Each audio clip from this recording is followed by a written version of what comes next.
Should Gears of War go fully open world? Hello and welcome to Gears Intel, a Gears of War fan show covering all things Gears of War and Gears of War adjacent. I'm one of your hosts, KDB, and I'm joined, as always, by two of the most hardworking podcasters I know.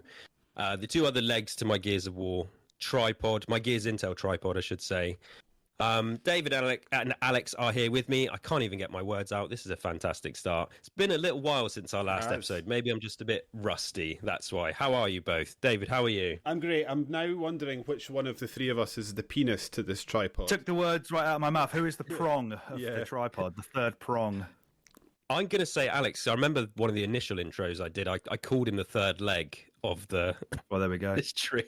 So yeah. Alex, how are you, buddy? I'm good. Well rested perk is currently in play from the holiday. Nice. Oh, nice. Good. Well, I hope you had a fantastic holiday. We've just been ranting. I did. Oh, okay. Where did you go? Like somebody took a shotgun to my legs. Oh, great. Yeah. So that was actually a lie about being well rested, because every morning at like 5 a.m. I would wake up and have to scratch the hell out of my legs again because the hydrocortisone had worn off.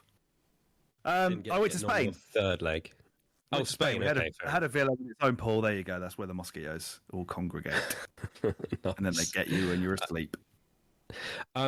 We were just ranting a little bit before the podcast. I'm glad we did, because it means I will rant a lot less while we're recording, which probably looks better. We're all calmed down. Yeah, we're calmed down. I've got it out of my system. But today we're going to talk about Gears of War, and we're going to talk about open world games. I did a poll on the Gears Intel Twitter account recently, because there's been conversation back and forth about the future of the franchise, and I thought, okay, let's angle a conversation around this and get into the weeds of open worldness and what that might mean for Gears of War, and also just talk about gaming in general and open world gaming in general and what we think about it. So that's the topic for today. But before we jump to that topic, let's just have some gameplay talk. Dave, we'll start with you.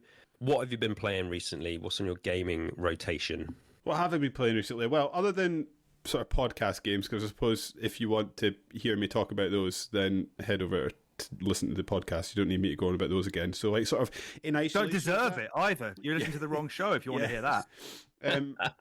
I've been playing a couple of things. So I've been sort of the constant bubbling under the surface game for me over the last 6 months or so has been Baldur's Gate. Continue to plug away at that. Very, very good. Still loving it. Don't really have much more to say about that other than what I have already. Cocoon is a game I played through fairly recently. That is I don't know, like who is it that made them again? It's like Play Dead? It's one. It's not Play Dead, it's the guys who left Play Dead. Right. Okay. Yes, yeah. Well, they've done it again. This is an absolutely amazing, like, it is like the ultimate Onion game. They just sort of have like a puzzle layer, and then you're like, oh no, there's another layer to this, and then they just keep sort of building on it until by the end of the game you're just like throwing these different things about that you're just like, I did not know this was possible in a video game. So yeah, I would highly recommend having a bash at that. On Game Pass too, so no excuse. Exactly. Yeah. And yeah, I guess like podcast adjacent, I played through Alan Wake American Nightmare, which is cool. It's an interesting and effective reuse of assets, I think is probably a good way to describe that. But essentially there's like 3 areas that you go through, and it makes you run those 3 areas 3 times. So like on the face of it, you're like, oh, this is boring, I'm just doing the same thing, but they do just enough to sort of keep you interested and sort of, I don't want to say subvert itself, but it sort of acknowledges what it's doing and sort of improves your experience as you go through the same area again, doing similar things. It's a cool game. It's very much DLC, though. And I guess that's what I've been up to. Nice. Yeah, Cocoon. I played Cocoon as well. Basically Inception, the video game, but mad, you play as a bug. Like, when you start like late, like, so basically for those that haven't played it, there's these little globes that you carry about, and inside the globes you put them on this platform, and you can go inside the globe, and it has a little sort of world inside that. And then eventually you end up carrying about 3 globes around. Yeah. And you can put each globe inside the other globe, and then fire things into said globe that then affect all other 3 worlds at the same time. Oh, it's if that sounds confusing, it's not as confusing. It's more confusing than it sounds. Yeah. I suppose I'm trying to say. But yeah, I played through and finished that as well. It was It was really good. I definitely used a guide to get some tips a couple of times, and I was just like, "How are people going to figure this out?" There's some really extreme sequences in it but yeah, game design wise, really really cool stuff. Boss I fights are have fun been, as well. They're like really quite. They're sort of yeah, like they're quite tough and like a refreshing, complete like 180 change of pace from the rest of the game. So like, I'd say like the main bulk of the game is a puzzle game that is quite slow and methodical, and then they hit you with the boss fights that just become like extremely gameplay heavy and challenging, that you have to work out like patterns and sort of like obviously like figure out. There's like a gimmick to each boss fight that you've got to figure out on the fly. Really cool game. Yeah, it might be recency bias because I have been playing Sonic Superstars, but they're like Sonic the Hedgehog boss fights because it's just a thing moving around the screen. You got to find the way to get the attack on it. So yeah, I definitely rate Cocoon. And as I said, been playing Sonic Superstars, Super Mario Wonder as well. I would have been playing Alan Wake 2, but it's broken on Xbox. So instead, Yeah, but I have, they need to go for a sleep. They need to lie in. they do. They need some Leave them rest. They to kind of fill that void. Most recently, because as I said, I've been playing Sonic and Mario, and like both those games, great fun. Maybe talk about more another day. But the last couple of days, or 2 or 3 days, yeah, I've been playing the Dead Space remake, which is now on Game Pass as well. And thankfully, that is incredible as well. And I never played through the original all the way. I think I started it a couple of times and would get a couple of hours into it, and I definitely enjoyed it. But there's just like reasons that I can't remember of why I didn't finish it. But this one, yeah, so good, it's isn't it? It's great, really really good, and it's come at the right time. Like I say, me not being able to play Alan Wake 2, so it's given me exactly what I want. It's like fun to play, which is a weird thing to say about like a horror, like survival horror, scary game, but just hacking limbs off and stuff like that. Just believe I'd say that I'm saying this about a game made by EA, but it is the way that you would expect a remake to be made. It is like a sort of loving from the ground up remake of the game, and they've taken basically what made the game good, the first game fantastic, and they've sort of layered on and built it and sort of edited every like sections to sort of make them a bit more palatable that they maybe didn't quite land in the first game, and sort of modernize stuff as well. It's just a remake. Yeah, that one thing I was going to do when I finished it, I think I'm like at chapter 8 or something like that. When I finished it, I was going to go through and like read or watch one of those videos that compares everything that was changed. Because as I said, I never finished the original version. Because I'm intrigued to see exactly what they did change. And I've got some friends that really, really rate Dead Space, and then they've said like Dead Space. Obviously, we're coming up. Two to of them like are right here. Oh, okay, yeah, great. So don't forget, don't forget that our podcast is there. Yes, go and listen. We're coming up to the end of this year and like Game of the Year talk, and I've had people telling me that Dead Space Remake is definitely one of their games hope it of the doesn't year get so forgotten far. when it comes to that, because it was like This a is what January game, happened. right? That is such a gimmick is not the right word. That is such a failing of the games industry. I think if a game comes out in January, very often it gets forgotten about. Yeah, completely. And earlier this year, Dead Space Remake came out at the same time as Callisto Protocol, and I feel like it just got overshadowed by that, which is, from what I understand, an inferior game as well. Massively. Yeah. So yeah, absolutely loving Dead Space Remake. It's hitting the horror spot just in time for spooky season and all that. Every so often, EA has this it's like a cyclical thing. Every so often, EA gets this desperate desire for legitimacy, where they're like, "Oh, right, let's make something that's not shitty FIFA," and then people will forget that we're evil. And then this was it. Like, they didn't have a hand in any of the development. They just gave somebody some money and went, "Do that thing that everybody used to like that makes us not evil," and then people will think we're nice. So yeah, it's like every so often and they did, and it was great. If the bottom falls out the FIFA franchise, EA are in trouble. Yeah. EAFC now. Sorry, get that right, David. Yeah. Well, FC24 as the kids call it. Yeah, right. What do you call Ultimate Team now? Cut.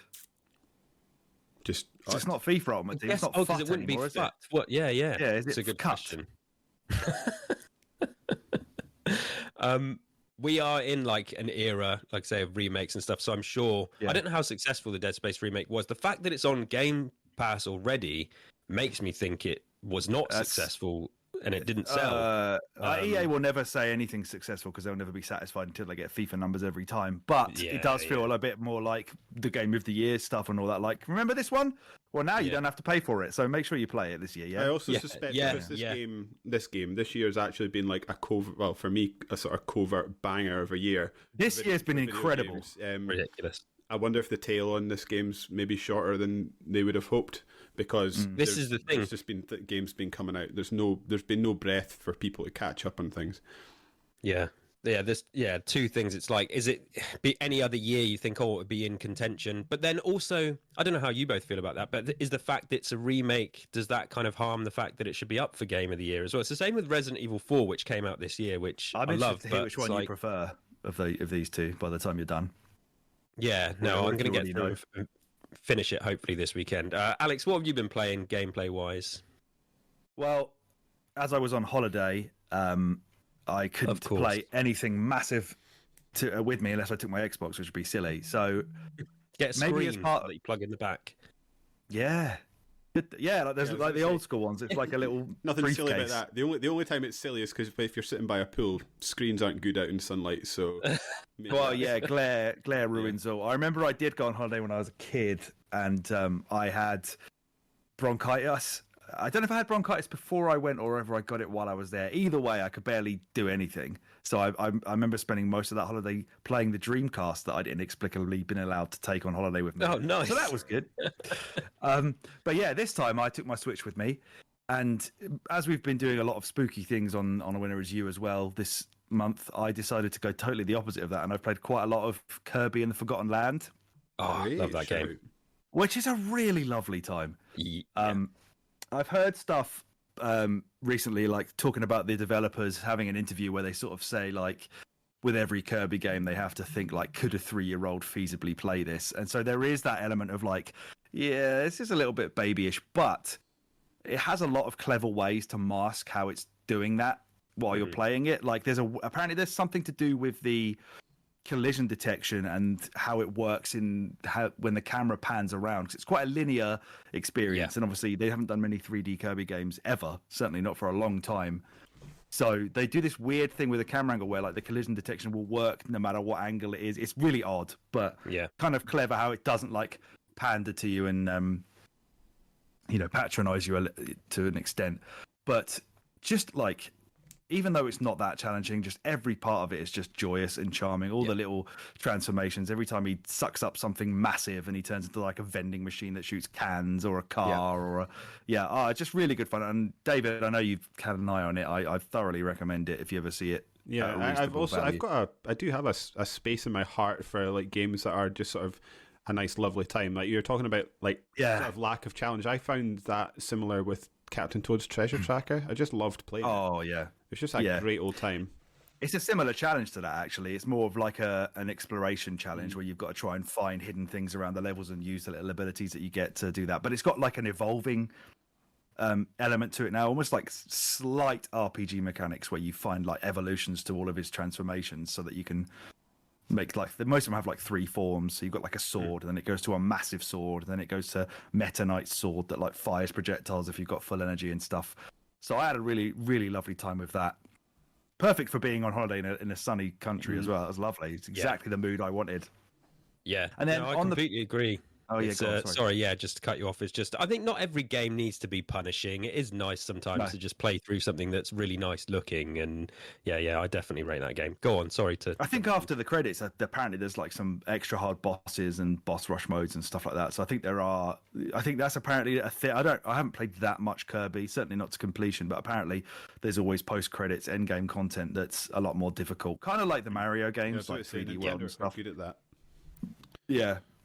And then on the plane back, I didn't, because it's only a couple hour flight, I didn't want to do anything too in depth and involved. So I started off by playing that Cotton reboot, which is kind of like a cave shooter. It's like a side-scrolling shoot 'em up with bullshit anime everywhere, like just crazy light effects, like epilepsy personified. Really fun. But I just thought, like, if anyone looks over my shoulder and they've got issues with that, they're gonna die. If they catch a glimpse of the shiny shit, or indeed the skimpy anime costumes going on, I'm going to look like some kind of freak. So whenever I came conscious enough about that, having beaten the little arcade mode, I played Cruising Blast. Has anyone played Cruising Blast? Was that not a game? Was there not a period of time where we were looking at Cruising Blast and the Hot Wheels game? We were we were debating whether to get in on that. I don't think Cruising Blast is hard. Is it? Like, it's difficult, yeah. It's really good fun though. It's a proper arcade thing. It doesn't look great. It doesn't run amazing because it's on the Switch. But like menu music that's quite. Yeah, cruising.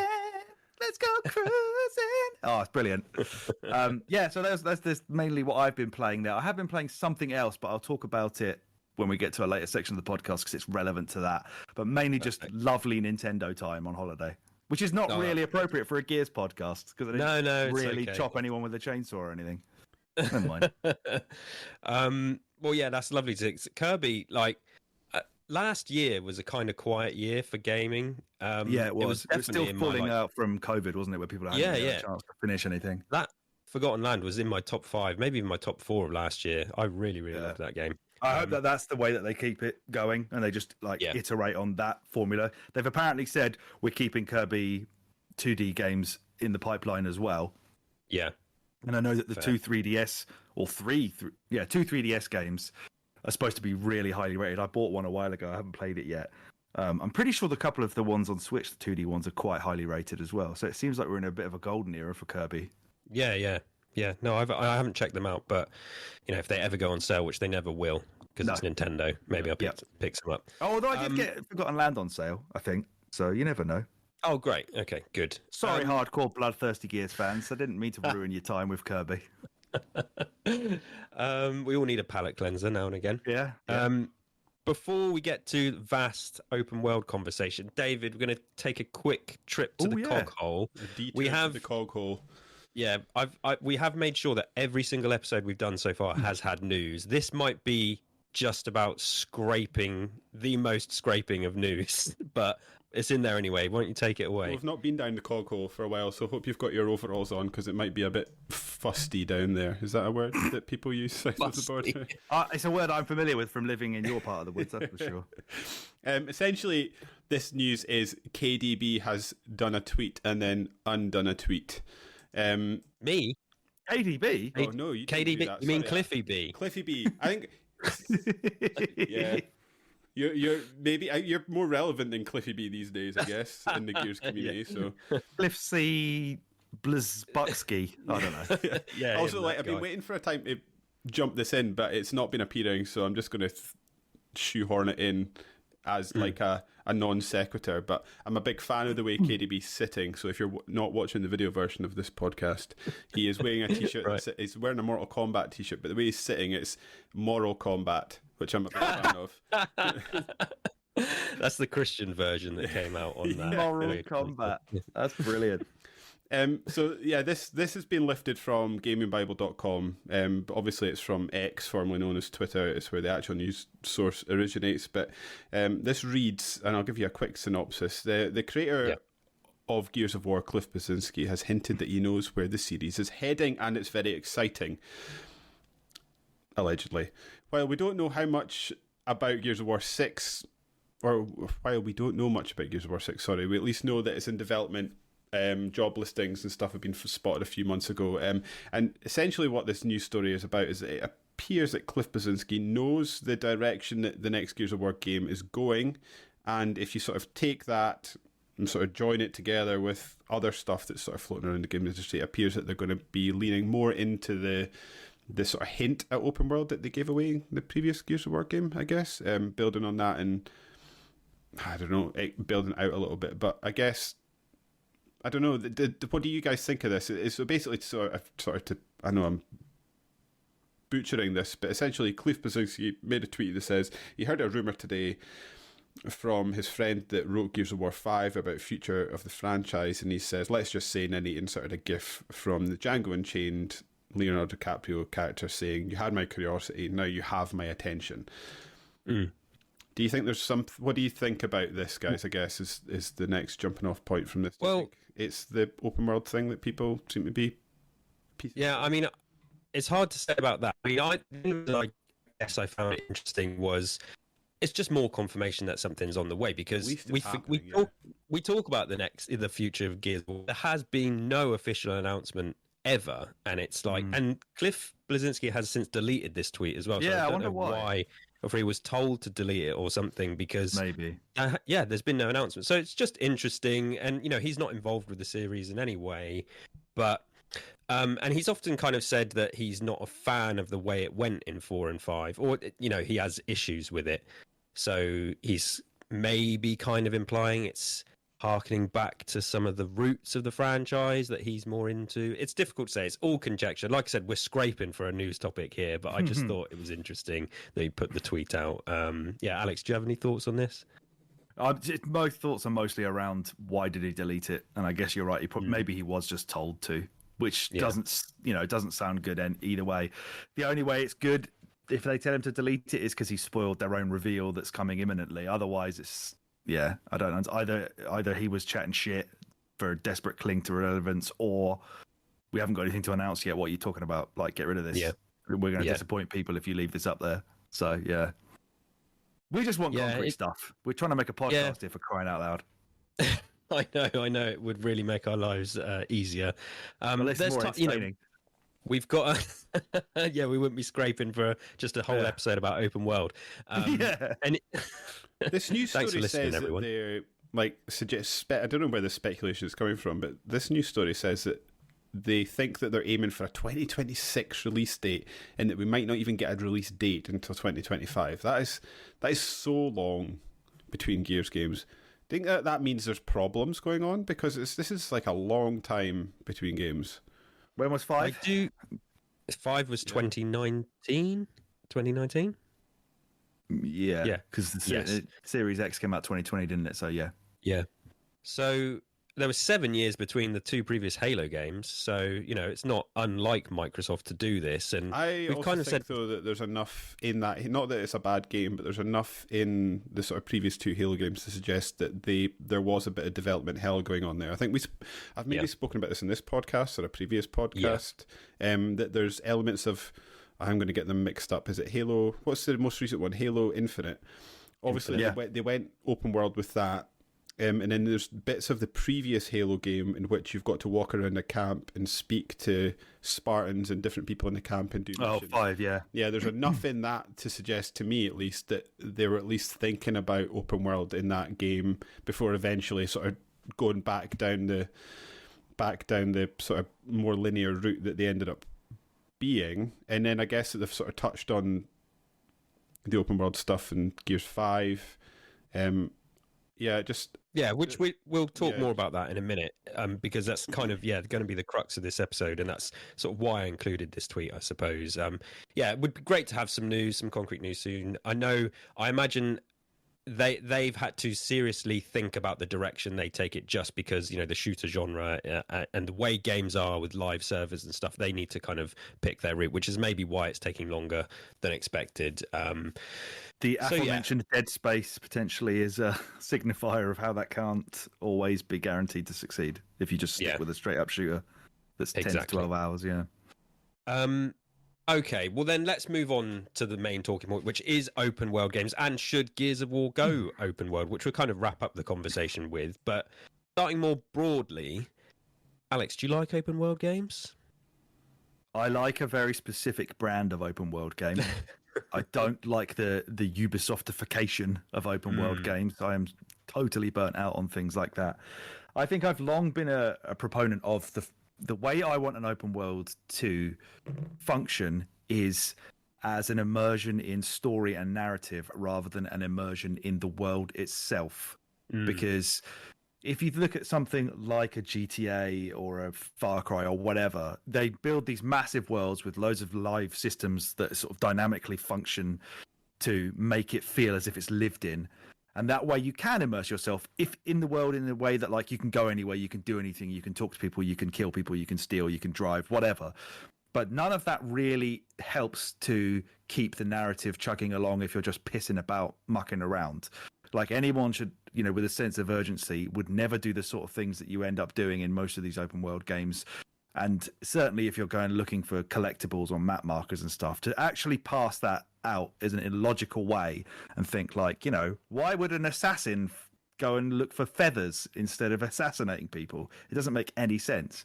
So the first game that really spoke to what I actually think an open world should serve as was Mafia 2 back on the 360, where the open world itself, apart from some porn mags, which, hey, I'm not knocking that, despite the fact that they're all from like the sort of 50s or whatever it was, and most of those women were probably long dead or decrepit. But anyway, is that like it functioned mainly as like a backdrop or a narrative framing device to just give a little bit more legitimacy to the actions that your character would take. And I've recently also been playing LA Noire, which is quite similar in that sense. Now, some people could just say the open worlds are empty, they're boring, there's nothing that you can actually do in them, they're just there.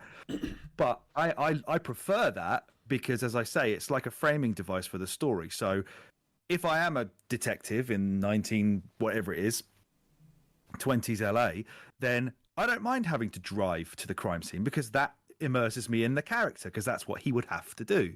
And I like that part of it. But and then as I'm driving there, it's not distracting me with bullshit. It's not saying, here's a load of stuff on the map, go get all of this. It's like to go out. I'm a policeman. I have a job to do. I can't go around, looking for thermos flasks or whatever like Alan Wake does. It's like I'm doing the job, and this is how the job would play out. So for me, that's the kind of open world that I like in terms of how it fits itself into the narrative of the story. If I am looking at an open world that I want to actually explore properly, then I much prefer like a more focused, smaller space, like, guess what's coming? The Yakuza games.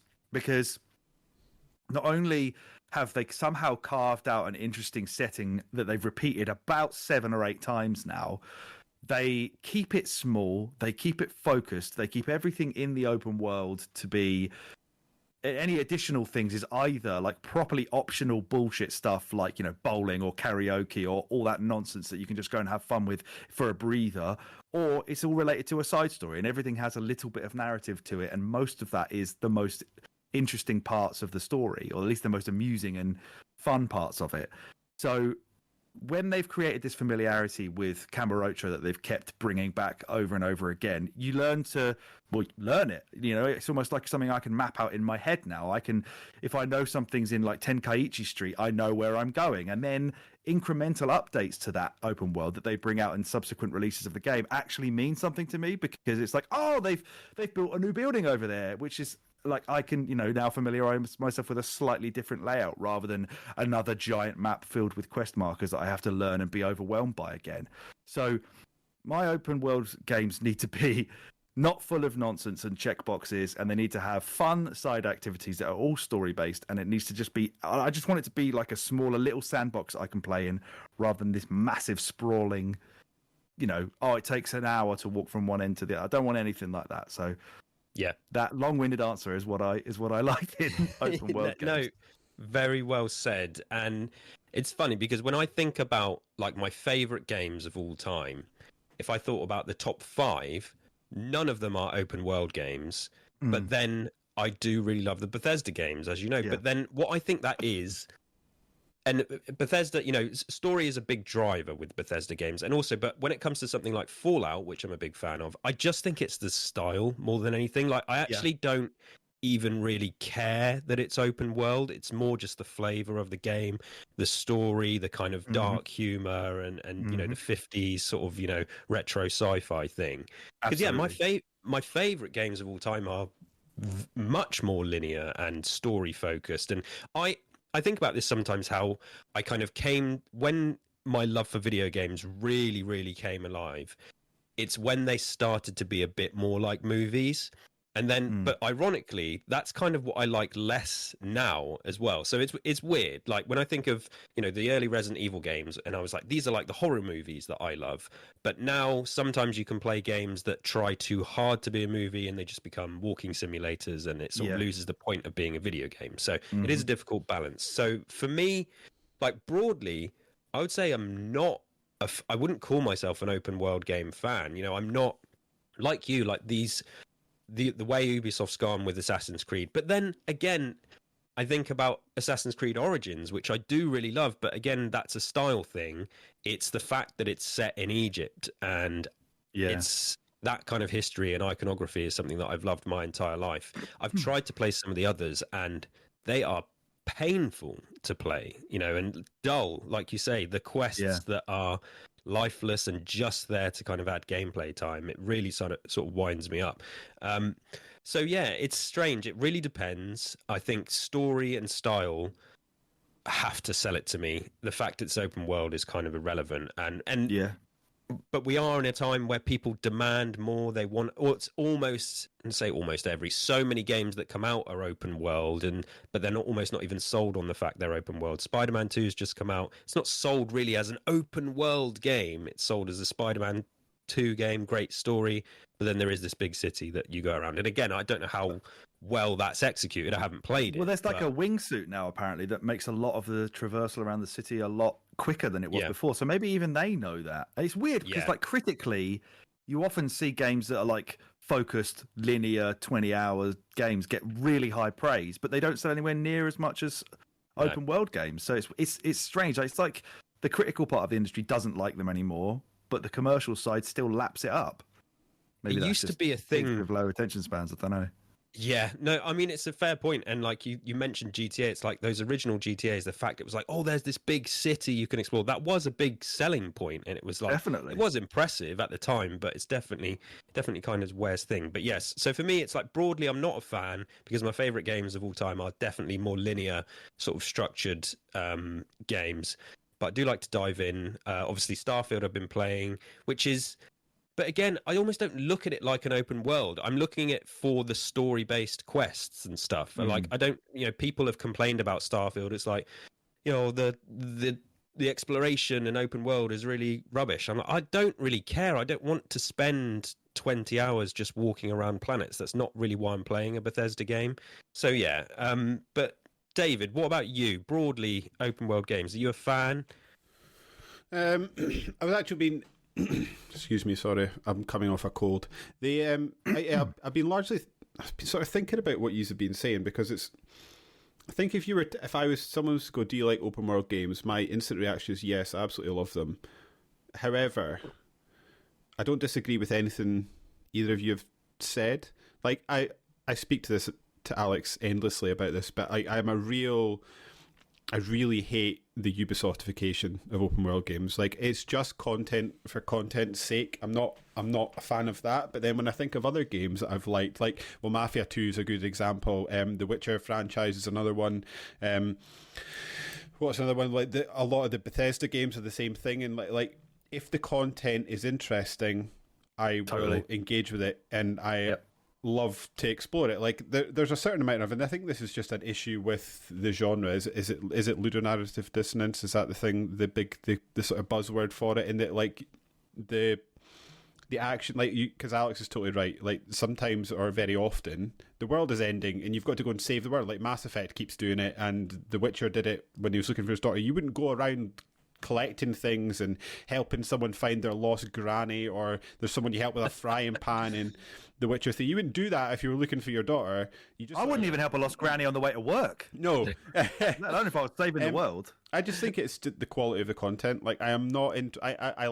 don't get me wrong, I do like a collectible, but I like one set of collectibles. Like Alan Wake, I know it's not an open world game, but there was like, we played that recently, and there's like 10 different... Right, it was supposed to be though, wasn't it? It was. It started at life as open world, yeah. There's like 10 different collectible types. There's too many. Just give me one, and I'll go off and do that, but actually just make content that is good and interesting. And I think, like, the Ubisoftification of that is...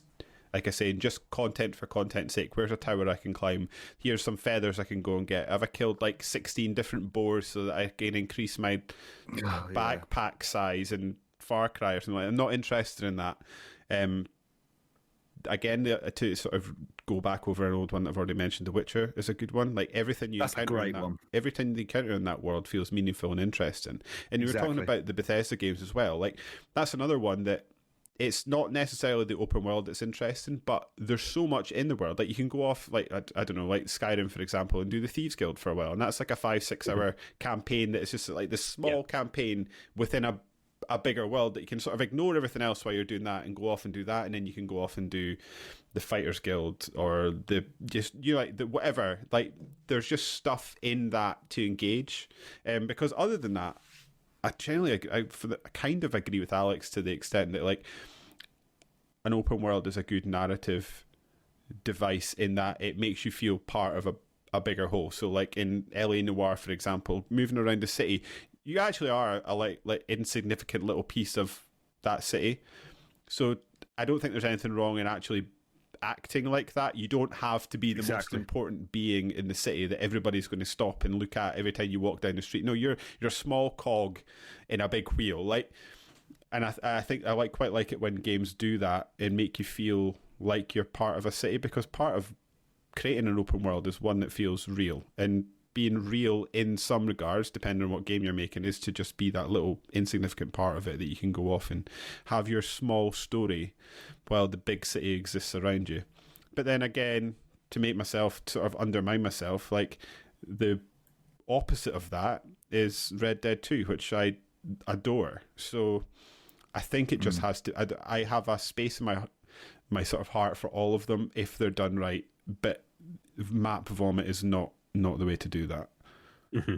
Yeah, I love Red Dead 2 as well, but I love it for the story. Like, if someone had said that all certain areas in these parts of the game were going to be walled off, like, it doesn't make the game cool worse. Yeah. You can ride the horse all the way up to the top of a mountain, and I've done that, but even when you do that, it's kind of like, oh, well, that was a bit of a fucking slog, and now let's get back and actually do something. It's like, the vista looks nice, and and it's really, really weird. But then, like, I think of the story of Red Dead 2, and I think it's the story, the way they delivered that story is like a masterpiece. And, it's not why I love the game is not going around and ticking off the animal index, like you said. Collecting dinosaur bones. Yeah.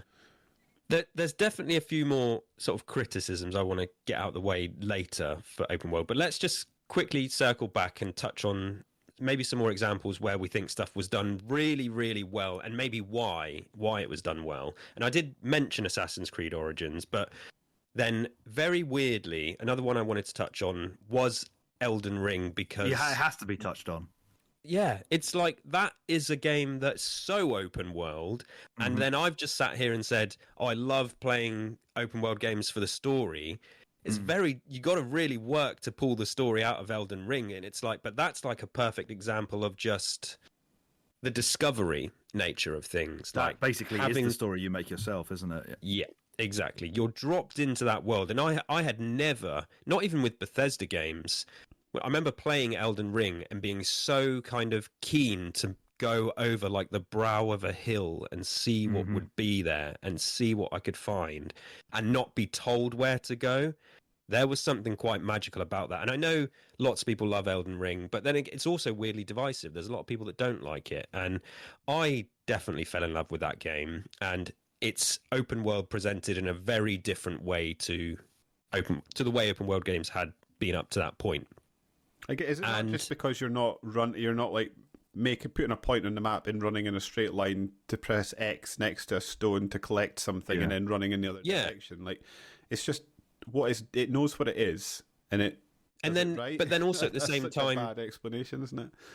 I remember. So this is going to be a really sort of funny tangent. I remember listening to a podcast with Trey Parker once, and he was talking about how him and Matt Stone both love video games, but he's like, Trey Parker was like, I'll be playing The Witcher 3 and I'll see a tree in the corner, I'll be like, oh, what's over there? I'll go and look over there, and there's nothing there, and it'll be like, oh, there was nothing there, let's go and have a look. Whereas Matt Stone will play it, walk over, and there'll be nothing in the tree, and be like, what the fuck did I walk over here for? This is a complete waste of time. I need to know where I'm going. So it's this weird, it's so strange that I think style and flavor has a lot to do with it. But yeah, I've sat here and said I need some story-driven content to keep me engaged with the open world. But Elden Ring, it's not there. It is there, the story, but you really have to dig in. You have to drive and engage yourself, and you have to work to find it. And I wanted to do that, and I loved it. So I thought that was done really well in Elden Ring. But Alex, I think the sense of discovery in Elden Ring as well makes that instance of Matt Stone walking to a tree and thinking it was a waste of his time. It's so seldom in Elden Ring that you actually feel like that, because the sense of discovery, I think, is higher than probably any other open world game I've ever played. And I include Breath of the Wild in that. Yeah, I was about to say, it does. Scratch the same much? It does, but there are large swathes of Hyrule in Legend of Zelda that are very empty, possibly because of a hardware restraint. The enemy types, there's only 2 or 3 really across the world, whereas you look at like the bestiary of Elden Ring, it's enormous. Like they've put so many enemies in there. All the locations feel so totally unique and intimidating in equal measure. It just feels like everywhere you go, you're going to discover something new, a new type of threat, a new thing to overcome in a different way. Whereas Breath of the Wild doesn't necessarily feel like that. It just felt like, everywhere you go, you're going to slip down a mountain because it's raining again or something. Tears of the Kingdom has obviously upped that ante, I think, in a way that makes it better than Breath of the Wild, because there's so much ingenuity you can use in the player agency to actually have fun getting around it. But again, a lot of the times when you get to places, it is just kind of like inane dialogue, or it's another another stable, or it's another guy who needs to hold a sign up and stuff. I don't want to knock the Zelda games because they are amazing, but I just think like Elden Ring's world, which had to have been inspired by Breath of the Wild. Yeah, they had to have looked at that and thought, this is how we take Dark Souls into an open world. We do it that way. I just think they bettered it. Yeah, David, I can't remember if you were a fan of Elden Ring. I remember because I know you covered it on A Winner Is You. But what do you think about the open world? Yeah. What do you think about the open world and that? Or is there any other highlights of other games? I really like Elden Ring. I have a bit of a love-hate relationship with the Souls games, in that like I really like them when I'm in the mood for them, but I have to be in the mood for them. And if I sort of go over that, I sort of get over that curve. I just become. I find it easy to become overwhelmed in Elden Ring, but when you get over that sort of bump, I absolutely love it. I have gone back to it a few times since we covered it for the podcast, and I am still plugging away at it ever so slowly, and I do love it. I just don't have that sort of deep burning love for the games that Alex has, I guess, is probably if Alex is a 10, I'm a 6 maybe out of 10 of being interested in them. I'm trying to think. I don't really have anything to add to that beyond that. Like Zelda always strikes me as a game that is like you look at something off in the distance and you're like, what is that? I'm going to go and find out what that is. Whereas like everything in Elden Ring is a risk, and there's something everywhere. Like you walk down a ravine and there's caves off in a different distance, and you go into the cave and there's stuff to explore in the cave, and it's all interesting. Whereas I think where Zelda does the macro really well, Elden Ring does the micro. I think would probably be my take on that. Whether that's right or wrong, I don't know. But that's kind of. I also had like this, I guess, over attachment to the older style of Zelda games, which had gotten tired, to be fair. But it felt like Breath of the Wild stripped out just too much of that for me to sort of absolutely love it and say this is the best way to make Zelda. Whereas Elden Ring, I look at and think this is perfect. This is the best way to make Dark Souls, because you've got isolated areas that have the interconnectivity and all that kind of environmental storytelling that Dark Souls had, but you've created this amazing world around it.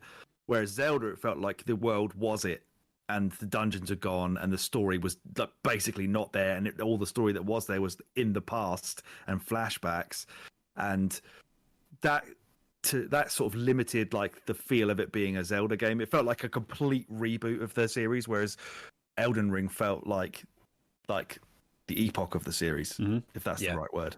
Yeah, you've brought us on to the next point kind of nicely. And earlier in the year, when Tears of the Kingdom came out, we were talked a little bit about it on this podcast, and you called it like brilliant aimlessness or something like that. And, which is like a great way to put it, because this is the thing that comes up, and we've sort of touched on it in earlier comments here today. And I have that exactly with Tears of the Kingdom, and I think this is a common thing with open world games in terms of problems with them and why they might not work. And that's like, there's this fantastically made world that you can do loads of cool stuff in, and you may either not even know where to start, or there's just so much to do. It's just so overwhelming and confusing. You may not have time as well. Yeah. And this has been like a really packed year for games. And I haven't finished Tears of the Kingdom. I played it for maybe like 20 hours and found myself kind of repeating myself. You'd see the clips on the online of people making incredible contraptions and stuff. And I'm like, I'm never going to do that. Yeah. So is there any point in me playing this game? I'm just going to sort of, and traversal is maybe one of the biggest issues of Tears of the Kingdom. So unless you spend multiple hours of time and ingenuity building a vehicle that you can speed around in, it's going to take hoping you that so it long. works as well. And if it doesn't, then that's more wasted time. Yeah. It's going to take you so long to get anywhere. So they can be overwhelming. Open world games can often come with tech issues as well, which is, again, not to rag on Tears of the Kingdom still, but it's like, should that game have come out on the Switch? It runs very badly, which I think does harm it. Need a hook to keep you involved in an open world game, because I was like, while you were speaking about it, I was thinking about that, and like we've mentioned Assassin's Creed a couple of times. The last one I played any sort of significant time was Valhalla, and it was for the exact reason that you played the Egyptian one at Kelsey, and like the Viking theme just made me interested, so I played it for a bit, but I didn't care about the story. I wasn't interested in the map vomit, so I played it for a bit, and then I sort of just wandered away because there's nothing to keep me invested in the story. I think I had a similar experience with Tears of the Kingdom as well, and when I played it, I was loving it, and then at some point something just takes my interest, and there's just I just felt no sort of compunction to go back and re-engage with that game, because the world was fine, but it wasn't like I wasn't in love with it in the story. It was just, I'm not interested in the slightest. So. I had that with Horizon. Mm-hmm. Yeah, I don't think I've ever, and this is not to hate on Zelda's lore and story, but I don't think I've ever played a Zelda game for the story, to be honest. They openly admit they make the game first and think of the story afterwards. So why should you care that much either? Yeah, and so obviously, as I mentioned, for me, I do need that hook that David mentioned, and I play, as you both know, I play Fallout 76 and I often don't play it because when I've finished the little story drops they do and stuff, I'm not one of these people that grinds through the scoreboards and, the live service nature of it, because, well, again, for multiple reasons. I like playing other games. My gaming time is limited. I don't want it to become a job. But when they drop a story thing, which they did with Fallout 76 a few times, yeah, I'm in. I need that hook. I need that story. Now, if it's a story section set in an open world, great, I'm happy. But it doesn't have to be. So for me, this is where the issues can present themselves with Zelda. It's like the story wasn't really grabbing me. It's probably why I haven't finished it. But then again, the overwhelming nature of all the powers, which are like technically brilliant, like the fact that you can do all that stuff is amazing. I don't want to be too critical, but no, it's not hooking it enough for me. And this is quite common in open world games. I don't think I've ever finished. No, I was going to say any Zelda game. That's not true. I've definitely finished a set of Zelda games, but so it says a lot about, again, it's taste thing as well, and what type of stories do you like. But then I think of something like Dead Space, which I'm playing, which isn't open world, and it doesn't need to be. The story is fine, but I'm more just playing that because it is really fun and creepy in atmosphere. So different games can give different things. But yeah, Alex, is there any kind of, what other issues or problems do you have with open world that you think might cause them to not work so well? Well, I guess fundamentally the point that you just made a few minutes ago, we are going to sound like really middle-aged men, but we kind of are. So it's like being frugal with your time needs to be considered at this point. And I think I was going to put a tweet out about this the other day. Like, there's a thing about being middle-aged in that I seem to have this existential notion of I'm measuring my time with how many games can I get in before I can't play them anymore or die. So, like, if something comes out and it's like, oh, this game's 12 hours long, but it's like, like a Bayonetta or something, just like a stupid full-on action blast. Resident Evil games, specifically, they really tick boxes for me because they're always so like perfectly crafted to be paced and keep you invested, and little peaks and troughs that just keep you ticking along and just constantly loving everything.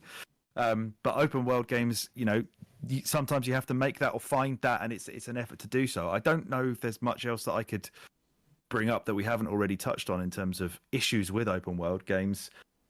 I know what I like from them, but I think, luckily, I think it seems as if it's not really the in thing as much anymore. I really wish Halo hadn't done it, because they just dropped the ball so hard. I still think that. It justifies itself. I mean, like, I think it doesn't. Like, yeah. So I think it's quite clear that as we're discussing this, I'm sort of thinking on the fly about how I actually feel about these games, and I think ultimately they just have to justify themselves in some way. I agree. And I don't think Halo does it, and I guess we're going to start speaking about Gears at some point. Like Halo, I think we spoke about this when we covered it for a previous podcast, and like when you're actually playing the Halo, you get yourself into combat and you're running around areas that are built up and have stuff put in them.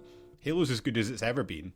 But then when you're just sort of running around, this is the dull, empty, lifeless thing. You're like, why am I doing this? Like, what? Yeah. How is this enhancing my experience of this game? And I think it's not, really. Yes, I think, and this will move us into the Gears talk. So with Halo Infinite in particular, is that was kind of sold on the fact that they're going open world. It was. And then not only was that open world, not only did I not really want it to do that, then it arrived and it was like, oh, the map's not actually that big. So it was very clearly half-baked and had cut content, which is really disappointing. And this is aside from, as we've mentioned before, the very tight, awesome gameplay of Halo Infinite, which is really good.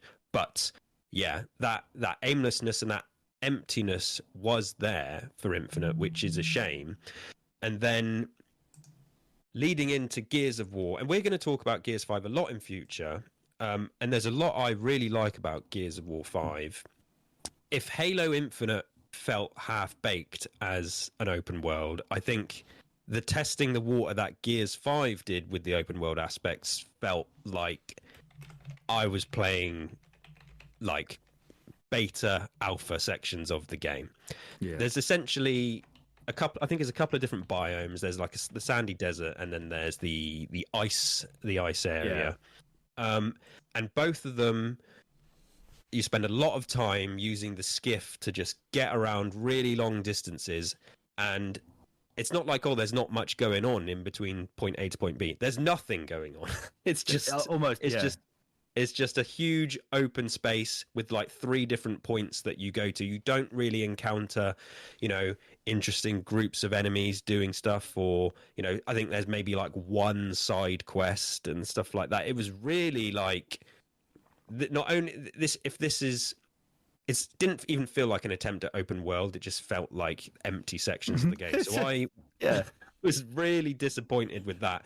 And there was rumors before it launched, oh, it's going open world, but there was no real confirmation. And then it arrived, and I was like, these parts are the most boring parts of the game.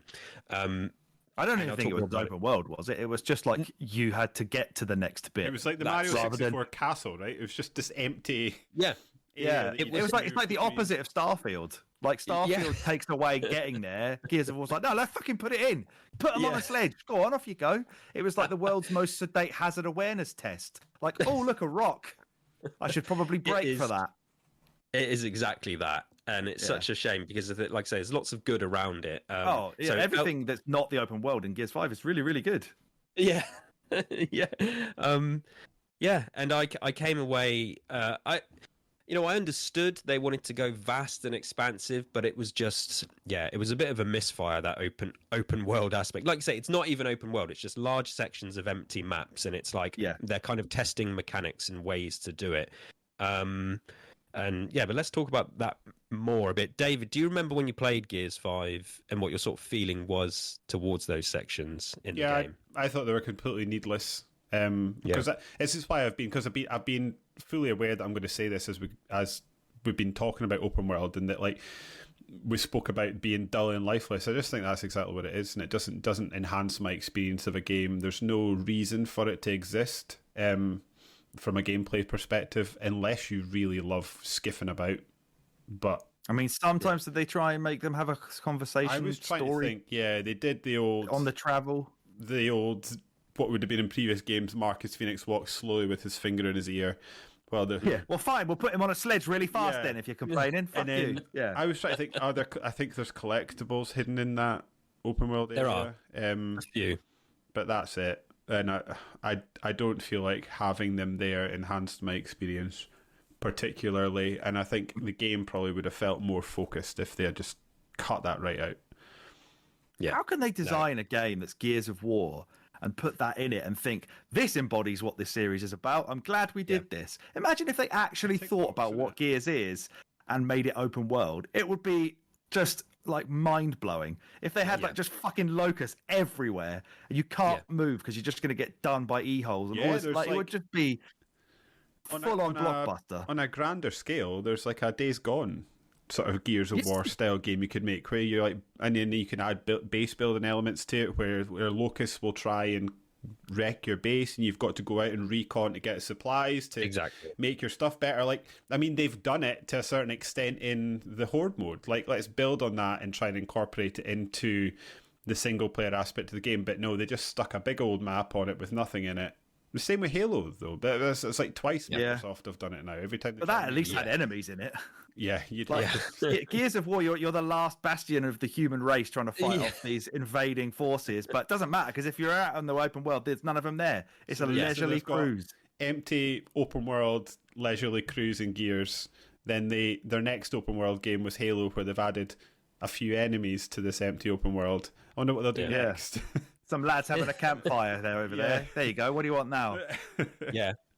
I do wonder if, you know, we've said before about the very high tech, very polished blockbuster nature of the games, and it's like to execute an open world and maintain the level of quality that you get in the more sort of, you know, linear, you know, cinematic sort of sections of the game, I imagine is difficult. I imagine it's getting easier, and we've talked about the Coalition before and their expertise with Unreal, and maybe this is why the next game is taking so long, because it is going to be huge. But it's like, what do you sacrifice? Like, if you fill that open world with stuff, you've got to maybe cut some corners elsewhere, maybe in terms of silly things like just fidelity and, you know, frame rates and stuff like that. So I get it to a degree, but I think, like David said, they should have just got rid of those things. If you can't do it well and you can't do it to make it worth doing, then you have to kind of get rid of it. So it was a very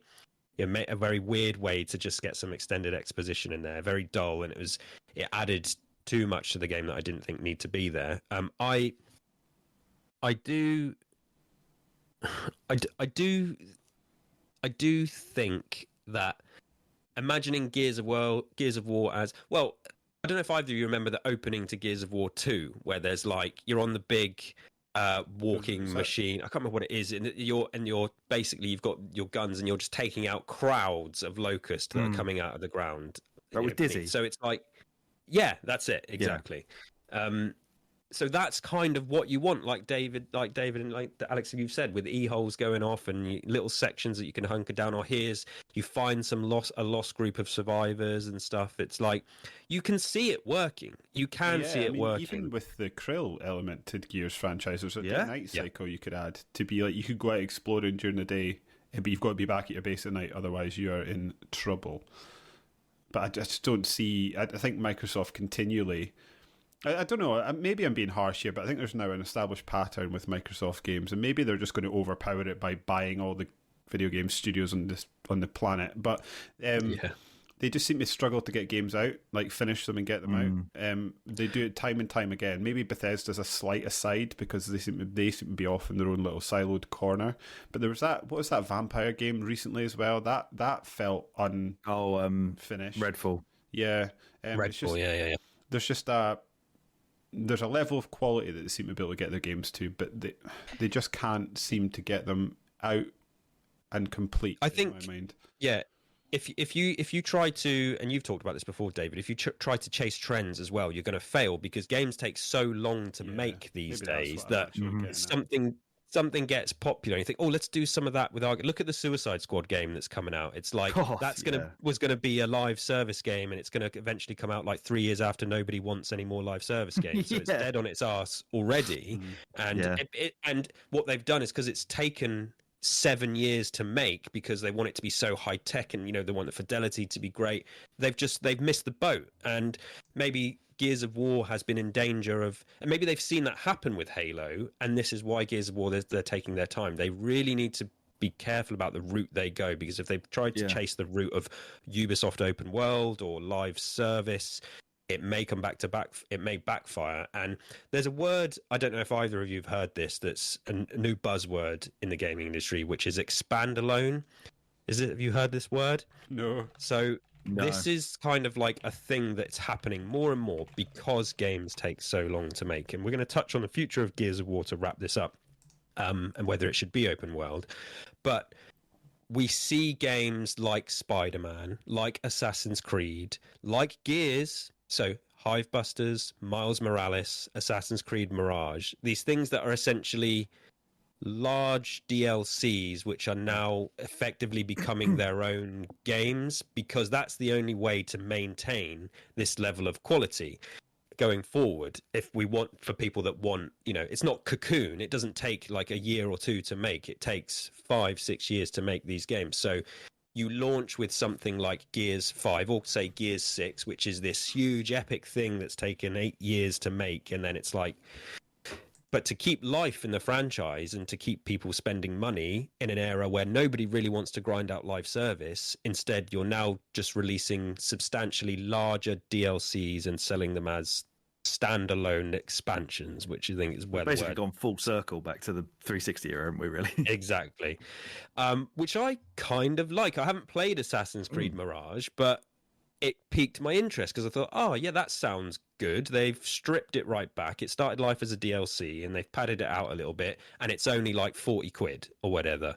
It's like, that's kind of more appealing, and maybe that's something we could see Gears of War doing. So what we could end up with is this huge, they've been testing the water, they're putting all the tech time into it. This huge Gears of War open world game arrives in a few years' time, and then it maintains life and it fills that world with stuff through expandalones, which is a route I've been thinking about. But thinking about the future, and Alex, with Gears 6, do you think it should be open world, or do you think no, they should play to their strengths or stick to their roots and go back to what made them successful in the first place? Do you have any thoughts about where they should go or where you would even like it to go? Well, they absolutely need to pick a lane if they're going to do something. So they need to, because it felt like in Gears 5, the open world segments of it, I'd love to see the design document for it, because it almost feels like somebody would have said, like, right, let's make it open world so that you're traveling from all the set pieces. And somebody went, well, yeah, but we don't want it to get in the way of them getting there, do we? So somebody went, yeah, you're right. If we keep interrupting the journey to the next set piece, they'll never get there. So let's just put nothing in it. And then they went, yeah, okay, yeah. So let's not do that. Let's actually have it either mean something, as we've just suggested, have all these crazy things going on, where it should just be like relentlessly difficult, not difficult, but a struggle, because that's what the whole story of Gears is underpinned by: humanity struggling. That's what it is. So it needs to feel like that, rather than, as we said earlier, just like a little road trip on a sledge to the next bit. So if they're going to do something in that regard, they need to fully go for it, which does not mean doing what Halo did, where it's like, oh, let's put a couple of repetitive things on the map, and here's some base building, and here's a couple of skirmishes, and all that kind of stuff. I would prefer, as I think most of us would here, that they just don't bother doing it, because it brought nothing to it. They clearly don't really have a solid idea of how it should function. It is just traveling. That's all it was. So I would absolutely prefer it to just be, as you say, standard Gears style stuff, and then if you want to expand on it later on by adding extra story missions to it as DLC, that's much more palatable than making it live service or anything like that. So my desire would just be really go for a strong, solid campaign with crazy set pieces in it. But whether they think that sells anymore, I don't know. They're not selling it either. Technically, it's on Game Pass. So yeah, that's where they probably think they need to increase the additional value for extracurricular shit. Yes, it's a worry. Very, very interesting point. Because this is not. As I said, this is not Cocoon. This is not a small. And I know Xbox don't own that franchise, but this is not a small franchise that's kind of churned out by a relatively modest team in a couple of years.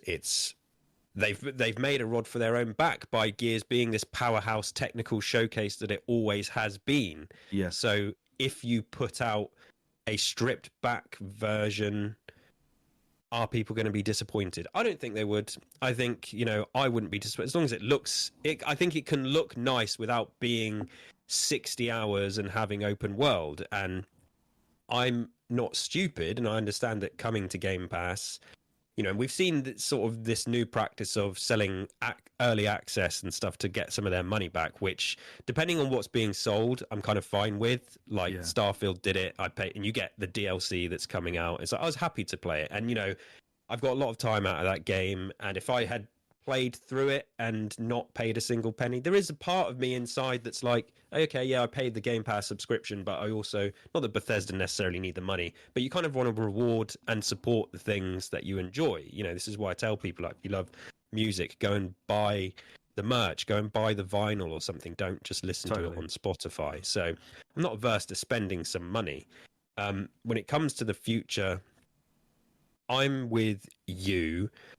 I do not need, when I think about my favorite games of all time and something like Gears of War being up there, it's not open world Gears of War, it's the original Gears of War. And it's even Gears of War 4, which has the opening hour is kind of boring because it's just fighting the robots and stuff. And once you get past that and you start to go to like Marcus's house and stuff, and once the wretches appear, I remember playing it with my headphones, and you're in tight spaces going around corners. The sound was incredible. Like, that's all I need. I don't need to then worry about... I'm not saying it would be bad to do this big open world. And I've a couple of times said, it'd be nice if we had more spin-offs. I'd like to see maybe a spin-off RPG where you play as an outsider or something like that, or one of the Stranded. It's like, maybe you could do this, but maybe it's just too expensive and too much work to do it at the quality that people expect. But when it comes to the mainline franchise, I'm perfectly happy with linear, section to section. I've been playing Lies of P recently, which is, a Souls-like, as they say.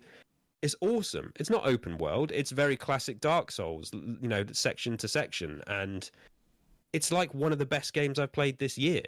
And I've sat here and said I love playing Starfield, but I don't love Starfield for the open world. I don't think Gears of War... I think it may find itself in a lot of trouble with, like Halo has, if it tries to bite off more than it could chew. And I think you'll get more out of you could potentially get a more polished and more kind of considered experience if they stick to that level to level, section to section nature of the originals. And if they want to do open world, maybe keep it to something like Gears Tactics, where you could sort of do a bit more open world. I was just about to say, Gears Tactics, you could do the whole like Battalion Wars, Valkyria Chronicles jobby, where like you're controlling the army from a tactical standpoint, but also you can get involved in the individual gunfights and control them as well. Maybe that's a cool way to do it, like splice two parts of Gears genres together. Yeah, I think there's other ways to add scope, and I would love for just the mainline game to be... I was just going to quickly bring up, David, before I get to you, just to remind people of the poll that I did, because I think Gears 6 rumours floating around again. Where do you stand on this? Would you like the next mainline Gears of War to be open world? 65% said no. So I think generally that is a widely held opinion amongst the fans, and this niche little audience that Gears of War is these days. This is what people want, and you got to be careful trying to fight against some of the other popular franchises out there. So maybe just deliver what the people want, and this is what we want. If anyone's listening, I'm very if they want to do open world and they want to prove me wrong, fantastic. I have a lot of faith. They've done some great stuff before, but the open world I saw in Gears 5 was not good. Like to see it a bit more considered and concise in future.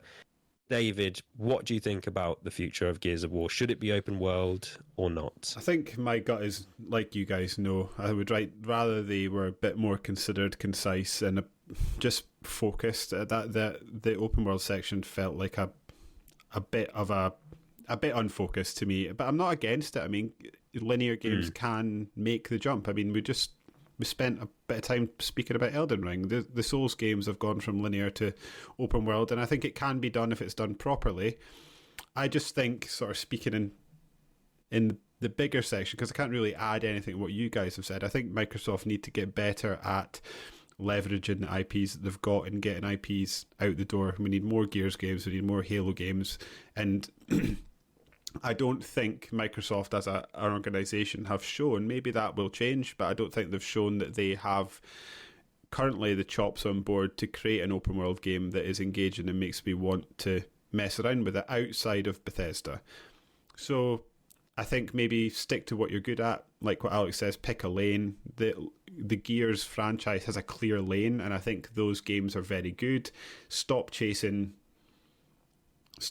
trends, and if you're making a game and you think, right, we can add to this experience by making it open world, by all means. I just don't see that so far in the Gears franchise. So until you can convince me otherwise, I think I would prefer the linear structure. I mean, Gears 1, 2, and 3, which we've played fairly recently, certainly Gears 1, still great. Doesn't need to be open world, and it's not missing anything from not having that open world stuff. Yes, I think unanimous decision. Let's keep it, play to the strengths, which is what we'd all like to see for the future. But at the same time, happy to be proved wrong. I mean, who makes good third-person shooters like that anymore? Where are they? Yeah, great shout. They've seemed to have gone away, but I don't necessarily think that was because they were not popular anymore. Maybe it is. I don't know. No, it's really difficult. I mean, I think the explosion of the powerhouse that was Call of Duty, and then obviously Destiny and Apex, it's just kind of like, that's got the stranglehold on, I guess, the casual gamer. So, are you going to appeal to the casual gamer with a third-person open-world Gears of War? I don't know. It's a big risk, and it's a lot of money to spend to make it work. So, but I'm very intrigued. As I say, happy to be proved wrong as well. Cool. Well, that's going to do it for today. Thank you to everyone for listening. Anything to plug before we go? Alex, David, what's coming up next for A Winner Is You? We'll be talking about Mario Wonder next, and then after that we'll be, if it's fixed, be playing Alan Wake 2. Yeah. Yes, I hope. And then we need to get you on for a draft after that. Yes, we do. It's been too long. Fantastic. Yes, I'm trying to think for myself. There is first aid spray stuff that's gone on. Oh, Halloween. Well, that looks quite good, actually, that one. Yes. Go and listen to the Halloween podcast. One of my favorite movies of all time. We reviewed the original Halloween and the 2018 sequel reboot. That's a good fun listen. That's about it though. If you liked what you heard today, and even if you didn't, please give us a review on Apple Podcasts or leave us a rating on Spotify. Give us a like on YouTube, subscribe to the channel, follow us on Twitter at Gears_Intel. Thank you as always, everybody, for listening. You can find David on Twitter at David Smiley1 and Alex at Super Thrillix. We are all still on there. I'm at K_D_B_. Yeah, we are all still on there for now. But yes, come and get involved in the comments as well. If you've watched this on YouTube, do you want Gears of War to be open world? What do you think? Tell us why we're wrong and why open world is the way to go. Love to hear it. Till next time, thanks as always, everybody. We'll see you again soon. Remember the Fallen. Play Kirby.